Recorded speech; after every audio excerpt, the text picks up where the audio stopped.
and gentlemen, and welcome to the opening. 제주 포럼은 제주가 세계와 협력하고 국가 사회 일원으로서 보다 책임 있는 역할을 다하기 위해서 지난 2001년 시작이 되었습니다.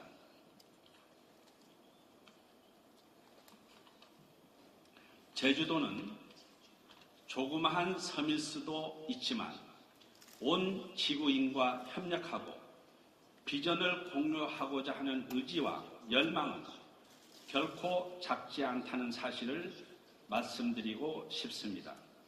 2008년 금융위기 이후 미국은 서서히 경기 회복의 길에 들어서고 있으나 유럽 EU는 통합과 분열의 갈림길에서 여전히 민생 안정을 위한 방책을 모색하는 중에 있습니다.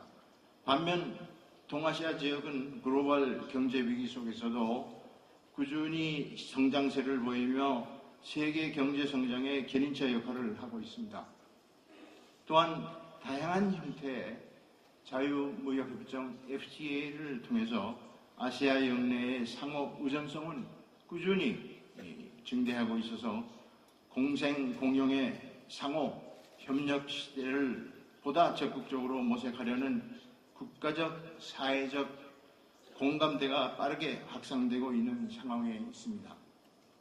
바로 이러한 시기에 이번 제7회 제주 평화 번영을 위한 포럼은 새로운 트렌드와 아시아의 미래라는 대주제하에 빠르게 변하고 있는 역동적인 아시아의 모습을 재조명하고 다방면에서의 협력 증진 방안을 모색하는 소중한 기회가 될 것을 기대합니다. Thank you very much. At this time, Mr. Kim Hwang-sik, Prime Minister of Republic of Korea, will deliver a keynote speech. 천혜의 아름다움을 지닌 섬 제주에서 제7회 평화와 번영을 위한 포럼이 열리게 된 것을 매우 기쁘게 생각합니다. 아울러 멀리 해외에서 오신 참석자 여러분을 진심으로 환영합니다. 이번 포럼의 주제가 새로운 트렌드와 아시아의 미래인 것처럼 지금 세계는 전환기적 변화를 경험하고 있습니다. 무엇보다 먼저 최근 국제 정치 경제 질서 속에서 아시아의 위상이 급부상하고 있다는 것이 주목할 변화입니다. 아시아는 21세기의 첫 10년 동안 연평균 9.4%라는 괄목할 경제 성장을 이루었고 2008년 글로벌 금융 위기 이후부터는 세계 경제의 성장 엔진으로 주목받고 있습니다. 2050년에는 아시아가 세계 경제의 50% 이상을 차지하고 글로벌 리더의 역할을 맡게 되는 아시아 시대가 올 것이라는 전망도 제시되고 있습니다. 이같이 커져가는 아시아의 위상은 동시에 책임의 증가를 의미하며 늘어난 책임을 이행하기 위해서는 상호 협력 필요성도 그만큼 증가할 것입니다. 두 번째 변화는 세계 경제의 위기가 잇따라 발생하면서 자본주의의 개혁에 대한 요구가 커지고 있다는 점입니다. 2008년 글로벌 금융위기는 금융자본의 과욕이 빚어낸 시장 만능주의의 오류를 잘 보여준 사례입니다. 2011년의 유럽발 재정위기는 유럽 각국 정부가 무원칙하게 파퓰리즘을 수용해온 것이 누적된 그 결과이고 그리스의 유로존 탈퇴 가능성으로 세계 경제는 더욱 불확실한 상황으로 치닫고 있습니다. 세 번째는 기후변화와 에너지 안보 등 범지구적 문제가 크게 늘어나고 있다는 것입니다.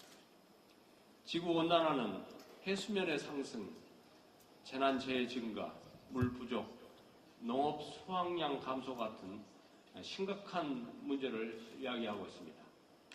석유, 천연가스 등 화석 연료가 고갈되고 있는 가운데 신흥국들의 자원 수요는 점점 늘어나고 있어 자원 전쟁이 갈수록 치열해지고 있습니다. 네 번째 변화는 정보통신기술의 급속한 발전으로 전 세계가 하나로 연결되고 있다는 점입니다. 현재 22억 명의 지구촌 인구가 인터넷으로 연결되어 있으며 개도국을 중심으로 그 수는 급증하고 있습니다. 나아가 IT 혁명은 인터넷 시대를 넘어 스마트 시대로 진화하는 중이며 이 같은 변화는 영내 협력의 방식에 있어서도 많은 변화를 가져다 줄 것입니다. OSCE는 냉전 기간 동안 벌어졌던 나토와 바르샤바 조약기구 간의 첨예한 갈등과 대립에도 불구하고 정치 군사, 경제 환경, 인권 등 3대 분야에서 구체적인 신뢰 구축 조치를 이끌어냄으로써 유럽 내 안보 증진과 냉전 종식에 크게 기여한 바 있습니다.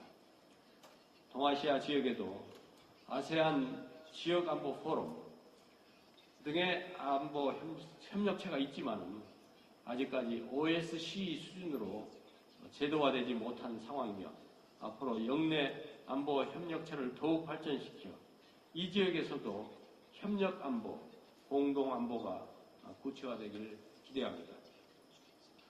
동아시아 안보에 있어서 가장 중요한 변수 중 하나는 북한 문제입니다. 북한은 작년 12월 새로운 지도부가 등장한 이후에도 장거리 로켓 발사를 강행하였고 아직까지 핵 개발을 포기하지 않고 있습니다. 최근에는 우리 민간 항공기와 선박에 대해 GPS 교란을 시도하였으며 대남 비방과 위협을 그치지 않고 있습니다. 이러한 북한의 도발은 한반도는 물론 동아시아와 전 세계 평화와 안보에 큰 위협 요인이 되고 있습니다. 또한 북한 주민들은 억압적 체제하에서 생명과 인권을 심각하게 유린당하고 있습니다. 이런 문제들을 해결하기 위해 우리 정부는 북한이 진정성 있는 태도로 대화에 임하길 기대하고 있습니다.